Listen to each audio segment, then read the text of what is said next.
ಅದ್ ನಂಗೆ ಗೊತ್ತಿಲ್ಲ. ನೋಡಿ, ಹೆಗ್ಗಡೆಹಳ್ಳಿ ಗ್ರಾಮದ ದಾಖಲೆ ಅದಕ್ಕೆ ತಂದಿದ್ದೀನಿ. ಮೂಮೆಂಟ್ ಆಫ್ ಫೈಲ್ ಆಯ್ತು, ಆಕ್ಷನ್ ಆಗಿಲ್ಲ. ಇದ್ರಲ್ಲಿ ಏನೇ ಗೊಂದಲ ಇರಲಿ, ಇರೋದು 21 ಎಕರೆ, ಮೀಸಲಾತಿ 41 ಎಕರೆ ಆಗುತ್ತೆ. ಅರ್ಥ ಆಯ್ತಲ್ಲ? ಇಷ್ಟೆಲ್ಲ ಇದ್ರು ಏನೋ ಒಂದು ಫೈಲ್ ಮೂವ್ಮೆಂಟ್ ಆಯ್ತಲ್ವಾ, ಏನ್ ಮಾಡ್ಬೇಕು ಅಂತೇಳಿ ಗೌರ್ಮೆಂಟ್ಗೆ ಕ್ಲಾರಿಫಿಕೇಶನ್ ಕೇಳೋದು ಮಾಡ್ಬೇಕು ತಾನೆ? ಮಾಡಿಲ್ಲ. ಇಷ್ಟು ಬೃಹತ್ ಸಮಸ್ಯೆ ಎಲ್ಲ ಕಡಿತದ ಅಡಕವಾಗಿದೆ. ಡೆಪ್ಟಿ ಕಮಿಷನರ್ ನೋಡಿ, ಡಿಸಿ ಆಫೀಸಿಗೆ ಪಹಣಿ ಕಾಲಂ 11ರಲ್ಲಿ HRPYP ಕಾಯ್ದಿರಿಸಿರುವುದನ್ನು ರದ್ದುಪಡಿಸಲು ಕೋರಿ, ಸ್ನೇಹಿತರೆ ತಾವು ಕೇಳಿದಿಲ್ಲ, ರದ್ದುಪಡಿಸುವುದನ್ನು ಕೋರಿ. ಆಯ್ತಾ? ಅಲ್ಲಿಂದ ರದ್ದುಪಡಿಸುವ ಬಗ್ಗೆ ಎಸಿಗೆ ಬರೆದ ಪತ್ರ, ಅಧಿಸೂಚನೆಯನ್ನು ಕೇಳಿ HRP ಪತ್ರ ಬರೆದಿರುವುದು. HRP ಇನಿಷಿಯೇಟ್ ಮಾಡಿದ್ವಿ ನಾವೇ, ಇತ್ತೀಚೆಗೆ ಇದೆಲ್ಲ 23ದು. ಅರ್ಥ ಆಯ್ತಲ್ಲ? ನೋಡಿ ಎಷ್ಟು ನಮ್ಗೊಂಚೂರು ಕೇಳಂಗಿಲ್ಲ, ನೀವೇ ಇಬ್ಬರ ಮಾತಾಡ್ತಿದ್ದೀರಿ. ಹೋಗ್ಲೇ ಇಲ್ವಲ್ಲ ಗೌರ್ಮೆಂಟ್ಗೆ, ಅದು ಸಪರೇಟ್. ಇದನ್ನ ಜನಪ್ರತಿನಿಧಿಗಳು ಅಸೆಂಬ್ಲಿ ನಡೀತಾ ಇದ್ದಲ್ಲಿ ಮಾಡ್ಬೋದಲ್ವಾ? ಅದನ್ನ ಕೇಳಿ. ಈಗ ಅದ್ರಲ್ಲಿ ಕೇಳಿ, ಅಲ್ಲಿ ನಡಿಬೇಕು. ಇದು ಬಡವರ ಪರವ ನಾವು ಇದೀವಿ ಅಂದ್ಮೇಲೆ ಏನ್ ಮಾಡ್ಬೇಕು? ಅಲ್ಲಿ ಧ್ವನಿ ಎತ್ತಿ ಮಾಡ್ಬೇಕು ಅಂತ ಕೂಡ್ಲೆ ಚುನಾಯಿತ ಪ್ರತಿನಿಧಿಗಳು ಯಾರೋ ಒಬ್ರಿಗೆ ಆಗಿರೋದಲ್ಲಿ ಎಲ್ಲ ಪ್ರತಿನಿಧಿಗಳಿಗೂ ಆಗಿದೆ. ಅರ್ಥ ಆಯ್ತಲ್ವಾ? ನೋಡಿ, ಆಮೇಲೆ ಎಷ್ಟು ಜನ ಅನ್ನೋದು ಪಟ್ಟಿ ಮಾಡಿಸಿದೀವಿ. ಊರ್ ವೈಸ್ ಹೆಗ್ಗಡೆಹಳ್ಳಿ, ಚಿಕ್ಕರಸೆ, ಮಲ್ಲಿಗ್ನೂರು, ದನಾಯಕನಹಳ್ಳಿ, ಮೊಗಸಾವರ, ಅಂಗಡಿಹಳ್ಳಿ. ನೋಡಿ, ಪ್ರತಿ ಒಂದು ಕೋಗಿಲಮನೆ, ನಿಡಗೋಡು, ನಾಗೇನಹಳ್ಳಿ ವಿತ್ ಹೌಸ್ ಲಿಸ್ಟ್. ಇದಕ್ಕಿಂತ ಇನ್ನೇನ್ ಕೇಳಬೇಕು ಹೇಳು? ಹುದ್ದೆ ಕಲೆಕ್ಟ್ ಮಾಡಿಸಿದೀವಿ ನಾವು. ಸುಮ್ನೆ ಬಂದು ಹೇಳಿದ್ರೆ ಏನಂತೆ ನೀವು? ಹೌದಲ್ವ? ಏನೋ ಸುಮ್ನೆ ಇಲ್ಲಿ ಕೊಚ್ಕೊಳಕ್ ಬಂದವನೆ, ಶೋ ಮಾಡಕ್ ಬಂದವನೆ ಅಂತೀರಿ. ನಾವು ಇದನ್ನ ಮಾಡಕ್ ಎಷ್ಟು ದಿವಸ ಟೈಮ್ ತಗೊಂಡಿದ್ದೀನಿ ಗೊತ್ತಾ? ಅಟ್ಲೀಸ್ಟ್ ಎಲ್ಲ ಒಂದ್ ಕಡೆ ಪರಿಹಾರ ಹುಡುಕಂತ ಕೆಲಸ ಮಾಡಬೇಕು. ಸರ್ಕಾರ ಇಷ್ಟು ಮಾಡಿದ್ರೆ ಮುಂದೆ ಕಳಿಸಿ ಕ್ರಮ ತಗೊಂಡವ್ರು ಏನ್ ಮಾಡ್ಬೇಕು? ನಿಮ್ಮಿಂದ ಸಲಹೆ ತಗೊಂಡು ಮುಂದಿನ ರೂಢಿಸ್. ಸರಿನಾ? ಹಾ, ಹೇಳಿ. ಅಡ್ಡಳ್ಳಿ ಹೌದು, ಕೊಡ್ಸ ಆಯ್ತು.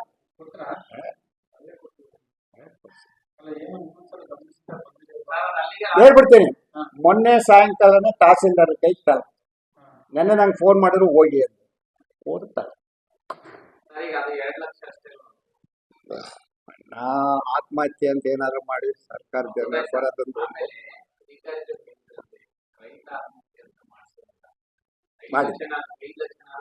ಅದನ್ನೇ ಮಾಡಿದೆ.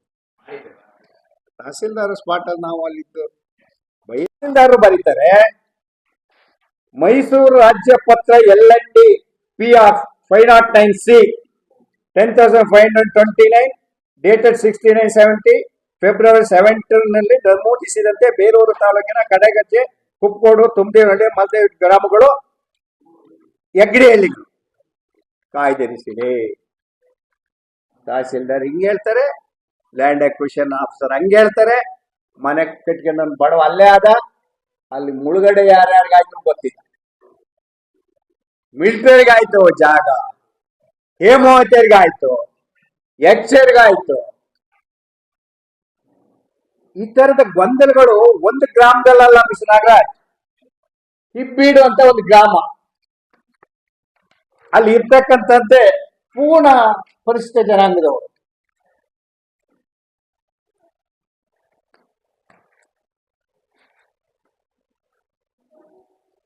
ಮಾದಿಹಳ್ಳಿ ಹೋಬಳಿ ಹಿಬ್ಬೀಡು ಗ್ರಾಮ, 27 ಸರ್ವೆ ನಂಬರ್, 23 ಎಕರೆ ಇದೆ. ಅದನ್ನ ಸಾಧಾರಣ ಆ ಗ್ರಾಮದ 96 ಜನನು ಹಂಚ್ಕೊಂಡಿದ್ದಾರೆ. ಈಗಲ್ಲ, 40 ವರ್ಷದ ಹಿಂದೆ. 50 ವರ್ಷದ ಮೇಲೆ ಅವ್ರಿಗೆ ದಾಖಲೆ ಹೇಗಪ್ಪ ಅಂದ್ರೆ ತಾತ್ಕಾಲಿಕ ಸಾಗುವಳಿ ಸರ್ಕಾರ ಕೊಟ್ಬಿಟ್ಟಿದೆ. ವಾಟ್ ಮೋರ್ ಡಾಕ್ಯುಮೆಂಟ್ಸ್ ದೇ ಅಲ್ವಾ? ತಾತ್ಕಾಲಿಕ ಸಾಗುವಳಿ ಚೀಟಿ ಕೊಟ್ಟು ಒಬ್ಬ ನಿರಂತರ ಸಾಗುವಳಿ ಮಾಡ್ಕೊಂಡು 10 ಗುಂಟೆ 15 ಗುಂಟೆ ಬಂದೈತೆ ಮನೆ ಕಟ್ಕೊಂಡವ್ರೆ, ಮತ್ತೊಂದು ಏನೋ ಮಾಡ್ಕೊಂಡವ್ರೆ, ಮುಳುಗಡೆ ಮೀಸಲಾಗಿದೆ. ಯಾರು ಆ ಜಮೀನ್ ನೋಡಿದ್ರೆ ಅಲ್ಲಿ ಬರಲ್ಲ ಮುಳುಗಡೆ ಅಂತ ಮಂಜೂರಾತಿಗೆ ಕೇಳಕ್ಕೆ. ಈ ತರದ ಗ್ರಾಮಗಳು ಸಾಧಾರಣ 1, 2, 3 ಅಲ್ಲ, ಇಡೀ ತಾಲೂಕಿನ 193 ಗ್ರಾಮಗಳಲ್ಲಿ ಏನು ಇವರು ಭೂಮಿನ ಮೀಸಲಾತಿ ಅಂತ ಇಟ್ಟಿದ್ದಾರೋ ಅಲ್ಲಿ ಶಾಶ್ವತವಾಗಿ ನನಗೆ ಭೂಮಿ ಸಿಕ್ಕಿದೆ, ನಾನೇ ಉಳುಮೆ ಮಾಡ್ಕೊಂಡು ಬದುಕ್ತಾ ಇದ್ದೀನಿ ಅಂತ ಹೇಳ್ತಕ್ಕಂಥ 25% ಇಲ್ಲ. ಇನ್ ಕೆಲವರಿಗೆ ಭೂಮಿ ಮುಂಚೆನಾಗಿದೆ, ಬಿಡಿಸೇ ಕೊಟ್ಟಿಲ್ಲ. ಆ ಗೊರೂರು ಅಲ್ಲೆಲ್ಲ ಹೋದ್ರೆ ಯಲಹಂಕ ಭೂಮಿನೇ ಬಿಡಿಸ್ಕೊಡ್ಲಿಲ್ಲ, ಬಗರಕ್ಕೂ ಮಾಡ್ಕೊಂಡವ್ರೆ, ನಿರಂತರ ಇನ್ನು ಹೊಡ್ಕೊಂತಾನೆ ಇದ್ದಾರೆ. ಅರ್ಜಿ ಹಾಕೊಂಡ ಅರ್ಜಿ ವಜಾ ಆಯ್ತು ಅನ್ನೋದನ್ನ ನಾನು ಹೇಳಿದೆ, ಯಾಕೆ ವಜಾ ಮಾಡಿದ್ರಿ ಅಂತ. ಉದ್ದೇಶ ಇದೇನೆ, ವಜಾ ಮಾಡೋದು ಮುಖ್ಯ ಅಲ್ಲ, ಪರಿಹಾರ ಏನು ಅಂತ ಹುಡುಕ್ಲಿಲ್ಲ ಅಂತಕ್ಕಂಥ ನನ್ನ ಉದ್ದೇಶ. ಸರಿತಾನೆ? ಇವತ್ತು ನಾನು ಒತ್ತಾಯ ಮಾಡೋದೇನಪ್ಪಾ ಅಂದ್ರೆ, ಈ ಎಲ್ಲಾ ಸಮಸ್ಯೆಯಿಂದ ಮುಕ್ತಿ ಸಿಗ್ಬೇಕಾದ್ರೆ ಸರ್ಕಾರ ಕೂಡಲೇ ಡಿನೋಟಿಫಿಕೇಶನ್ ಮಾಡ್ಬೇಕು. ಯಾವ ಭೂಮಿನ ಮುಂಜೂರಾತಿ ಎಕ್ಸ್ ಸರ್ವಿಸ್ಮೆನ್ ಇರ್ಲಿ, HRP ಇರ್ಲಿ, YRP ಇರ್ಲಿ, ವಾಟೆ ಒಳಗಿರ್ಲಿ, ಏನ್ ಮಾಡಿದೀರಾ ಅದನ್ನ ಎಲ್ಲಿ ಸಮರ್ಪಕವಾಗಿ ಬಳಕೆ ಆಗಿಲ್ಲ ಅಥವಾ ಮಂಜೂರಾತಿ ಆಗಿಲ್ಲ ಅಂತಕ್ಕಂಥದ್ದನ್ನ ನೋಡಿ ಕೂಡಲೇ ವರದಿ ತಗೊಂಡು ಡಿನೋಟಿಫೈ ಮಾಡಿದ್ರೆ ಮಾತ್ರ ಕನಿಷ್ಠ ಮನೆ ಕಟ್ಕೊಂಡವ್ ಮನೆ ಊರ್ನಲ್ಲಿ ಕೆಲವು ಉಳುಮೆ ಮಾಡ್ತಕ್ಕಂಥವ್ರು ಬಹಳ ಜನ ಇದ್ದಾರೆ. ಬಗರಕುಂಬನ್ನ ಮತ್ತೊಂದನ್ನ ಬಗರಕುಂಬ ಒಂದಳೆ ಈ ಮುಳುಗಡೆ ಜಾಗಕ್ಕೆ ಅರ್ಜಿಗಳು ಬಂದಿರತಕ್ಕಂಥದ್ದು ಹೇಮಾವತಿ ಯಗಚಿ ಮಾಜಿ ಸೈನಿಕರಿಗೆ ಕಾದಿರಿಸಿರುವ ಜಮೀನುಗಳಲ್ಲಿ ಸಲ್ಲಿಸಿರುವ ಫಾರಂ ನಂಬರ್ 53 658 ಪರಿಹಾರ ಹುಡುಕ್ತೇನೆ ವಜಾ ಮಾಡೋದು. ಹೌದಾ ಅಲ್ವಾ? ಇಂಥ ಒಂದು ಪರಿಸ್ಥಿತಿ ಇದ್ರೆ ಆ ತಾಲೂಕ್ ಹೇಗೆ ಅಭಿವೃದ್ಧಿ ಆಗಲ್ಲ ಸರ್? ಮೂಲಭೂತವಾಗಿ ಕೃಷಿಕರು 95% ಕೃಷಿಕರು, ಅದ್ರಲ್ಲಿ ಅನುಮಾನ. ಡಿನೋಟಿಫಿಕೇಶನ್ ಮಾಡಿದಾಗ ಮಾತ್ರ ಬಹುಶಃ ಪರಿಹಾರ ಸಿಗುತ್ತೆ. ಅಲ್ಲಿವರೆಗೂ ಆ ಕ್ಷೇತ್ರದ ಜನಕ್ಕೆ ಮುಕ್ತಿ ಇಲ್ಲ. ನಾನು ಅದಕ್ಕೆ ಎಲ್ಲ ಒಂದ್ ಕಡೆ ಕರೆ ಕೊಡ್ಬೇಕಂತ ಯೋಚನೆ ಮಾಡ್ತೀನಿ. ಇವರೆಲ್ಲ ಒಂದ್ ಕಡೆ ಎದ್ದು ಬರ್ದೇ ಹೋದ್ರೆ ಇಷ್ಟು 1000 ಜನ ಮನೆ ಕಟ್ಕೊಂಡಿರೋರು ಏನ್ ಮಾಡ್ಬೇಕು? ಗ್ರಾಮಗಳೇ ಮಲ್ಲಾಪುರ ಗ್ರಾಮ, ಹೆಗ್ಡೆಹಳ್ಳಿ ಗ್ರಾಮ, ಎಷ್ಟು ಗ್ರಾಮಗಳು ಬಂದಿದ್ದಾವೆ, ಅನಧಿಕೃತ ಗ್ರಾಮಗಳು. ಪಾಪ ಆ ಕಟ್ಕೊಂಡಿರೋ ಜಾಗ ಯಾರೋ ಮೀಸಲಾತಿ. ಏನ್ ಮಾಡ್ಬೇಕು? ಅದಕ್ಕೆ ಅವರೆಲ್ಲ ಎದ್ದು ಈಚೆಗೆ ಬರ್ಬೇಕಾಗುತ್ತೆ ಸರ್ಕಾರದ ವಿರುದ್ಧ ಕೇಳಕ್ಕೆ, ಅಂದ್ರೆ ಅವ್ರ ಹಕ್ಕನ್ನು ಕೇಳಕ್ಕೆ. ವಿರೋಧ ಮಾಡ್ಬೇಕು ಅಂತ ಅಲ್ಲ, ಒಂದು ಪರಿಹಾರ ಮಾಡಕ್ ಅವಕಾಶ ಇದೆ ನಿಮಗೆ. ಡಿನೋಟಿಫೈ ಮಾಡಿ ನಮ್ಗೆಲ್ಲ ಮನೆಗೆ ಹಕ್ಕು ಕೊಡಿ, ಬಗಲಕೊಂಬುತ್ತಿರ್ತಕ್ಕಂಥವ್ರಿಗೆ ಹಕ್ಕು ಕೊಡಿ, ಬೇರೆ ಬೇರೆ ರೀತಿ ಬದುಕಲಿಕ್ಕೆ ಅವಕಾಶ ಮಾಡಿ ಅಂತಕ್ಕಂಥ ಒಂದು ಒತ್ತಾಯ ನಮ್ಮ ಜನರಿಂದ ಬರಬೇಕು. ಜನರಿಗೆ ನಾನು ಒತ್ತಾಯ ಮಾಡ್ತಾ ಇದ್ದೇನೆ, ತಾವೆಲ್ಲ ಪ್ರಜ್ಞಾವಂತರಾಗಿ ತಮ್ಮ ಹಕ್ಕನ್ನ ಕಾಪಾಡ್ಕೊಳ್ಳೋಕೆ ಹೊರಗಡೆ ಬರ್ಬೇಕು ಅಂತೇಳಿ ನಾನು ಇವತ್ತು ವಿನಂತಿ ಮಾಡ್ಕೊಂಡೆ. ಒಂದಲ್ಲ ಎರಡಲ್ಲ ನಾನಾ ನಿದರ್ಶನಗಳಿದೆ, ಕೋರ್ಟ್ ಆದೇಶಗಳೇ ಬಂದವೆ, ಆದ್ರೂ ಪರಿಹಾರ ಇಲ್ಲ, ಮುಕ್ತಿ ಇಲ್ಲ. ನಮ್ ಕರೀಂ ಖಾನ್ ಅಂತ ಹೈಕೋರ್ಟ್ ವರ್ಗೂ ಹೋಗಿ ಹೋರಾಟ ಮಾಡಿ ತಂದವ್ರೆ. ನೋಡಿ ಆ ಗ್ರಾಮಗಳು ಯಾವ ಸ್ಥಿತಿಯಲ್ಲವೆ ಅಂದ್ರೆ, ಒಂದು ಚಿತ್ರ ಮದಗಟ್ಟ ಗ್ರಾಮ ಪಂಚಾಯತಿಯ ಚಿತ್ರ ಇದೆ. ಒಂದು ಮ್ಯಾಪ್ ತೆಗೆದ್ರೆ ಮದಗಟ್ಟದ್ದು ಜಾಗನ ಯಾವ ಸ್ಥಿತಿಲಿ ಎಲ್ಲೆಲ್ಲಿ ಏನೇನೈತಿ, ಅವ್ರಿಗೆ ಮಾತ್ರ ಇಲ್ಲ. ಅಲ್ಲಿ ಕಾಲೋನಿಗಳು ಕಟ್ಟೋದು, ರಿಹಾಬಿಲಿಟೇಷನ್ ಸೆಂಟರ್, ಇದ್ರಲ್ಲಿ 3 ಜನಕ್ಕೂ 3-5ಕ್ಕೂ ಜಾಗ ಈ ಮದಗಟ್ಟದಲ್ಲಿ. ಹೇಮಾವತಿಯರಿಗೂ ಕೊಟ್ಟವ್ರೆ, ಎಕ್ಚೇರಿಗೂ ಕೊಟ್ಟವ್ರೆ, ವಾತಾವರಣರಿಗೂ ಕೊಟ್ಟವ್ರೆ, ಮಿಲಿಟರಿಗೂ ಕೊಟ್ಟವ್ರೆ, ರಿಹ್ಯಾಬಿಲಿಟೇಷನ್ ಕಾಲೋನಿನೂ ಆಗಿದೆ. ಇಷ್ಟೊಂದು ಜಾಗ ಇದ್ದು ಅಲ್ಲಿ ಇರ್ತಕ್ಕಂಥದ್ದು 90% ಪರಿಶಿಷ್ಟ ಜನಾಂಗದವರು. ಒಂದು ಅರ್ಧ ಎಕರೆ ಜಮೀನು ಮಂಜೂರಾತಿ ಮಾಡಿಸ್ಕೊಳಕ್ ಆಗಂತ ಸ್ಥಿತಿ. ಹೌದಲ್ವ? ಎಲ್ಲಾರ ಒಂದ್ ಕಡೆ ನಾವು ಅವ್ರಿಗೆ ಪರಿಹಾರ ಹುಡುಕ್ತಕ್ಕಂಥ ದಿಕ್ಕಲ್ಲಿ ಯೋಚನೆ ಮಾಡ್ಬೇಕಲ್ವಾ? ಸಲಹೆನ ಕೊಡ್ಬೇಕು ತಾನೆ ಯಾರಿಗಾದ್ರೂ. ಸರ್ಕಾರ ಅಂತೆಲ್ಲ ತಗೊಳ್ಳಿ, ಜನ ಅಂತೆಲ್ಲ ತಿಳ್ಕೊಂಡು ಹೊರಗಡೆ ಬಂದು ಪರಿಹಾರಕ್ಕೆ ಬೀದಿಗೆ ಬಂದು ನಿಲ್ಬೇಕು, ಅನಿವಾರ್ಯ. ಆಗ್ಲೇನೆ ಏನಾದ್ರು ಪರಿಹಾರ ಸಿಗಕ್ಕೆ ಸಾಧ್ಯ. ಇಲ್ಲವ್ರು ಏನಾಗುತ್ತೆ ಇವರೆಲ್ಲ. ಈ ಊರಿನ ಒಬ್ಬ ಬಗರ್ಕು ಮಂಜೂರಾತಿ ಸದಸ್ಯ ಅವ್ನು ಹೇಳ್ಕೇತಾನೆ, ಶಿವರಾಜು ಅಂತ, ಅಣ್ಣ ನಮ್ಮ ಊರಲ್ಲೇ ಒಂದು 10 ಗುಂಟೆ ಜಮೀನು ಯಾರಿಗೂ ಮಾಡ್ಸಕ್ ಹಾಕೋಣ ಹಿಂಗ ಆಗೋಯ್ತೆ ಅಂತಾನೆ. ಅಂತೂ ದೊಡ್ಡ ಗ್ರಾಮ, ಒಂದು ಸಾಧಾರಣ 450 ಮನೆ ಇದೆ ಅಲ್ಲಿ. ಇಂಥ ಸ್ಥಿತಿಗಳು ನೂರಾರು ಆಗ್ಬಿಟ್ಟಿದೆ ಅಲ್ಲಿ.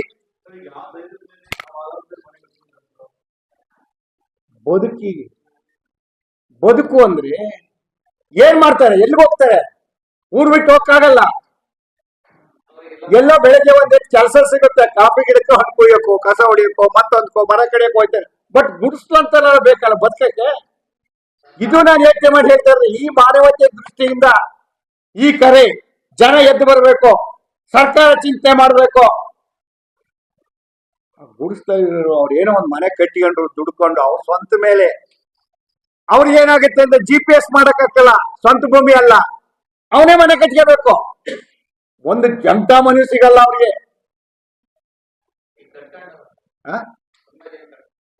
ಅವ್ರೆ ಅಂದ್ರೆ ದೊಡ್ಡ ಊರಾಗಿದೆ. ಜನಜೀವನದ ವ್ಯವಸ್ಥೆ ನೋಡಿದ್ರೆ ಅಂತೂ ಸುಧಾರಣೆ ಅದನ್ನು ಕಾಣ್ತಾ ಇಲ್ಲ ಬೇಲೂರು ತಾಲೂಕು.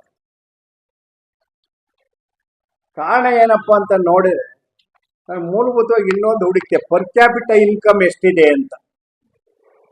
ಬಹುಶಃ ಈ ಜಿಲ್ಲೆನಲ್ಲಿ ಅತ್ಯಂತ ಕಡಿಮೆ ಪರ್ ಕ್ಯಾಪಿಟಲ್ ಇನ್ಕಮ್ ಇರ್ತಕ್ಕಂಥದ್ದೇ ಬೇಲೂರು. 17,000 ಆಸುಪಾಸು ಕುಟುಂಬದ.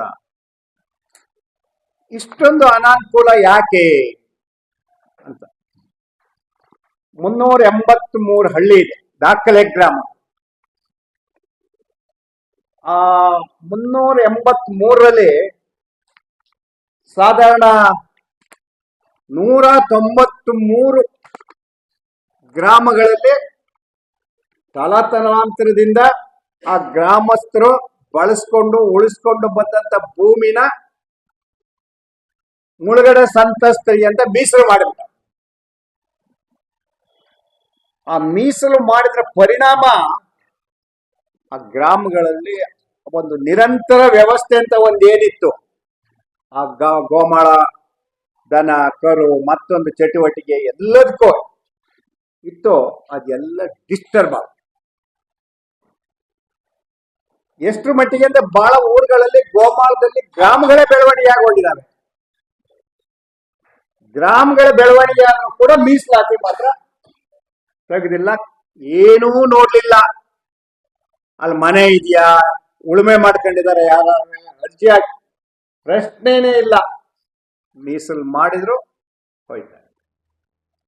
ಅದ್ರ ಪರಿಣಾಮ ಇವತ್ತು ವ್ಯವಸ್ಥಿತವಾದಂತ ಗ್ರಾಮದ ಬೆಳವಣಿಗೆಗೆ ಪೂರಕವಾದ ವಾತಾವರಣ ಇಲ್ಲ.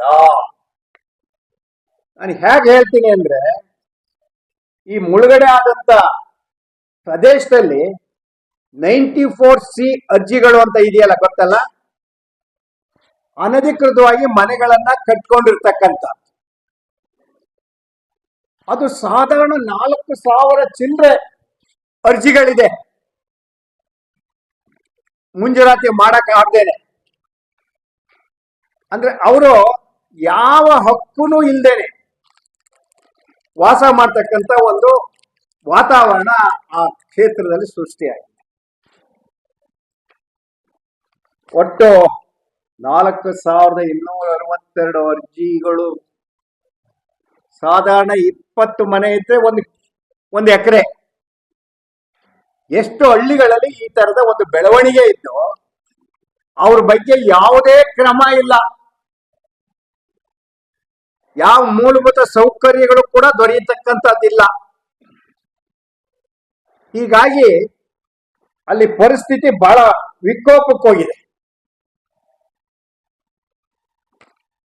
ಒಂದು ಗ್ರಾಮದ ದಾಖಲೆ ತಗೊಂಡು ತಹಸೀಲ್ದಾರರು ಬರೀತಾರೆ, ಬೇಲೂರು ತಾಲೂಕು ಅರೇಹಳ್ಳಿ ಹುಟ್ಟಿ ಹೆಗ್ಗಡಿಹಳ್ಳಿ ಅಂತ ಒಂದು ಗ್ರಾಮ, ಸರ್ವೆ ನಂಬರ್ 46.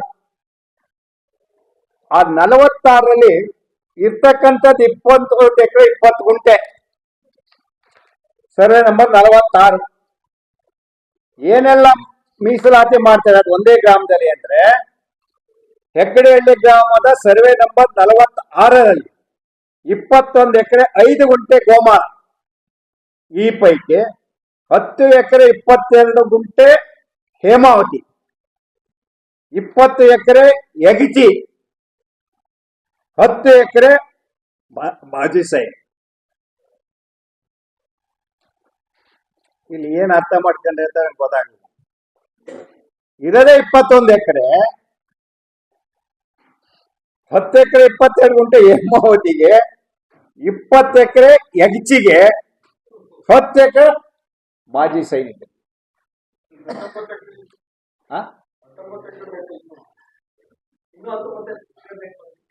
ಅಂದ್ರೆ ಯಾವ ತರ ಮಾಡಿದ್ದಾರೆ ಅನ್ನೋದು ನಿಮ್ಗೊಂದು ನಿದರ್ಶನ.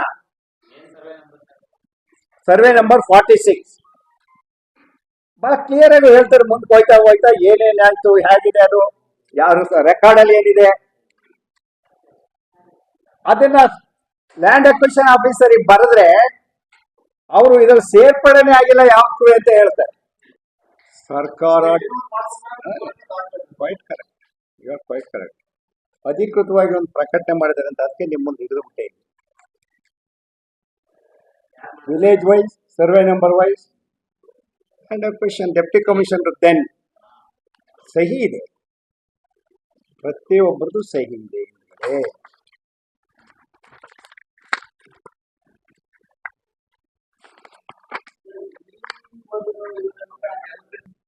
ಮುಂಜಾನೆ ಆಗಿಲ್ಲ ಅಂದ್ರೆ ಕೂಡಲೇ ಡಿನೋಟಿಫೈ ಮಾಡಿ ಯಾರು ಮನೆ ಇಲ್ಲ 94C ನಲ್ಲಿ ಅವಕಾಶ ಮಾಡಿದೆ ತಿಮ್ಮಪ್ಪನ ಕಾಲದಲ್ಲಿ. ಕೊಡಿ ಅವರಿಗೆ ಹಕ್ಕನ್ನ. ಬಗರಕಂ ಅರ್ಜಿ ವಜಾ ಮಾಡಿಬಿಟ್ಟು ವಾಪಸ್ ತರಿಸಿ ಮುಂಜಾನೆ ಮಾಡಿ. ಆಗಲ್ವಾ? ಅವಕಾಶ ಇದೆಯಾ ಇಲ್ವೋ? ಆಮೇಲೆ 2017ರಲ್ಲಿ ಇನ್ನ ಮುಂದೆ ಯಾವುದು ಮುಳುಗಡೆ ಸಂತ್ರಸ್ತರಿಗೆ ಅರ್ಜಿಗಳನ್ನ ಸ್ವೀಕರಿಸುವುದಿಲ್ಲ.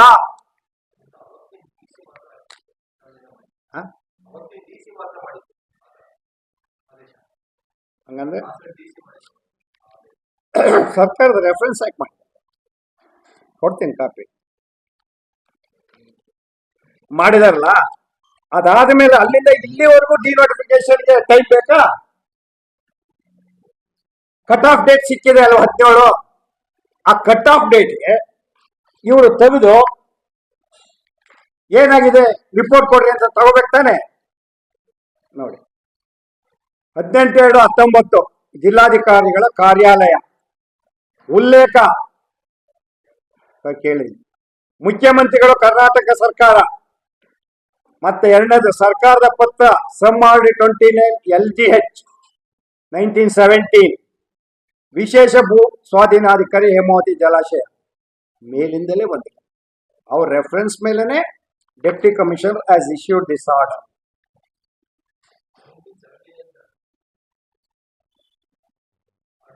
ಅಲ್ಲೇ ಹೇಳ್ತಾನೆ ಮುಂದಕ್ಕೆ. ಇದಾದ್ಮೇಲೆ ನೆಕ್ಸ್ಟ್ ಷರತ್ತುಗಳಲ್ಲಿ ಡೆಪ್ಟಿ ಕಮಿಷನರ್ ಈ ಯೋಜನೆ ಪ್ರಾರಂಭವಾದಾಗಿನಿಂದ ಇದುವರೆವಿಗೂ ಮಂಜೂರಾತಿಗೆ ಸಂಬಂಧಿಸಿದಂತೆ ಯಾವ ಯಾವ ಗ್ರಾಮದಲ್ಲಿ ಎಷ್ಟು ಜಮೀನು ಕಾಯ್ದಿರಿಸಿದೆ ಎಂಬ ಬಗ್ಗೆ ಗ್ರಾಮ ಸರ್ವೆ ನಂಬರ್ ವಾರ್ ವಿಸ್ತೀರ್ಣದ ವಿವರ ಪರಿಶೀಲಿಸಿ. ಯಾವತ್ತು? 18/2/19 17ಕ್ಕೆ ಆರ್ಡರ್ ಬರುತ್ತೆ. ಅಂತಿಮವಾಗಿ ಮುಕ್ತಾಯಗೊಳಿಸಲು ಸರ್ಕಾರ ಉದ್ದೇಶಿಸಿದ್ದು ಅದರಂತೆ ಸರ್ಕಾರದ ಪತ್ರ ಸಂಖ್ಯೆ RD 29 LGH 2017 ದಿನಾಂಕ 6/12/17 ಯೋಜನೆಯ ಫಲಾನುಭವಿಗಳು ಭೂಮಂಜೂರಾತಿಗೆ ಅರ್ಜಿ ಸಲ್ಲಿಸಲು ದಿನಾಂಕ 10/12/17 ಅಂತಿಮ ದಿನಾಂಕವಾಗಿರುತ್ತದೆ. ಪೂರಕವಾಗಿ ಸಂತ್ರಸ್ತರಿಂದ ಭೂಮಂಜೂರಾತಿಗೆ ಅರ್ಜಿಗಳನ್ನು ಸ್ವೀಕೃತ ಆಗಿರುತ್ತದೆ. ನೋಡಿ, ಇದಾದ್ಮೇಲೆ 19 ಜಿಲ್ಲಾಧಿಕಾರಿಗಳ ಪತ್ರ ಹಾಕಿದ್ದಾರೆ. ಮುಖ್ಯಮಂತ್ರಿಗಳ ರೆಫರೆನ್ಸ್ ಕೂಡಲೇ ಕ್ರಮ ತಗೊಳ್ಳಿ ಅಂತಿದೆ. 19ರಿಂದ ಇಲ್ಲಿವರೆಗೂ ತಗೊಂಡಿಲ್ಲ. ಯಾರಿಗೂ ಕೇಳಕ್ ಧ್ವನಿನೇ ಇಲ್ವಾ ಈ ಜಿಲ್ಲೆಯಲ್ಲಿ? ನೀವು ಸುಮ್ಮನೆ ಒಂದು ಸ್ಯಾಂಪಲ್ ಸರ್ವೆ ಮಾಡ್ರಿ, ಒಂದು ಹೋಗ್ಲಿ, ಒಂದು ಪಂಚಾಯತಿನಲ್ಲಿ ಆ ಮತಗಟ್ಟೆ ಅಂತ ಹೇಳಿದ್ರೆ ಆ ಕಡೆ ಹೋಗ್ಬೇಡಿ. ಹಂಗೆ ನೀವು ಏನಾರ ಅವಕಾಶ ಅವ್ರು ಹೆಂಗಿದೆ ಆ ಜನಜೀವನದ ವ್ಯವಸ್ಥೆ ಅಂದ್ರೆ ನಿಜವಾಗೂ ಸಂಪತ್ತಿದೆ, ಉಪಯೋಗಿಸ್ಕೊಳಕ್ ಅವಕಾಶ. ಮಳೆ ಬರುತ್ತೆ, ಭೂಮಿ ಇದೆ, ನಂದು ಅಂತ ಬೆಳೆಯಕ್ಕೆ ಇನ್ವೆಸ್ಟ್ ಮಾಡಕ್ ಅವಕಾಶ ಇಲ್ಲ. ತ್ರಿಶಂಕು ಸ್ಥಿತಿ ನಿರ್ಮಾಣ ಮಾಡಿ ಬಿಟ್ಬಿಟ್ಟ. ನೋಡಿ, 19 ಕೊಟ್ರ ಮಾಹಿತಿ ಜಿಲ್ಲಾಧಿಕಾರಿ, ದೆನ್ CM ಬರ್ದವ್ರೆ ರೆಫರೆನ್ಸ್. ಇಲ್ಲಿವರೆಗೂ ಏನು ಆಕ್ಷನ್ ಮಾಡಿಲ್ಲ. ಯಾರು ಕೇಳೋರಿಲ್ಲ, ಹೇಳೋರು ಏನಾಯ್ತು ಅವ್ರಿಗೆಲ್ಲ ಬಿಡಿಸ್ಕೊಡೋಣ, ಆ ಮನೆಗಳಿಗಾರ ಹಕ್ಕು ಕೊಡ್ಸೋಣ, ಏನೇನು ಇಲ್ವಲ್ಲ. ಈಗಾರ ಒತ್ತಾಯ ಮಾಡಿ ಏನಾದ್ರು ಮಾಡ್ಬೋದಾ? ಜನನ ಬೀದಿ ಬದಿ ಅಂತ ಹೇಳಿದ್ರೆ ತಪ್ಪಾಯ್ತಲ್ಲಿ. ಈಗ ನಮ್ಮಂತ ಧ್ವನಿ ಇಲ್ದರು ಸುಮ್ಮನೆ ಕೂತಿದ್ವಿ ಅಂದ್ರೆ ಜನ ಏನ್ ಮಾಡ್ಬೇಕು? ಬೀದಿಗೆ ಬಂದು ಹೋರಾಟ ಮಾಡ್ಬೇಕಾ ಬೇಡವಾ? ಈಗ ಅವ್ರಿಗೆ ಹೇಳ್ಬೇಕಾನೆ ನಾವು.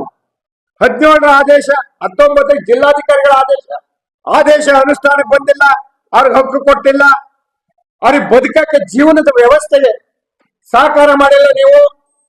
ಹಂಗಂತ ಹೇಳ್ಕೊಂಡು ಅವ್ರು ಬೀದಿಗೆ ಬರೋ ಅಂತ ಕೆಲಸನ ಅವರೇ ಮಾಡ್ಬೇಕಾಗತ್ತೆ. ಈಗ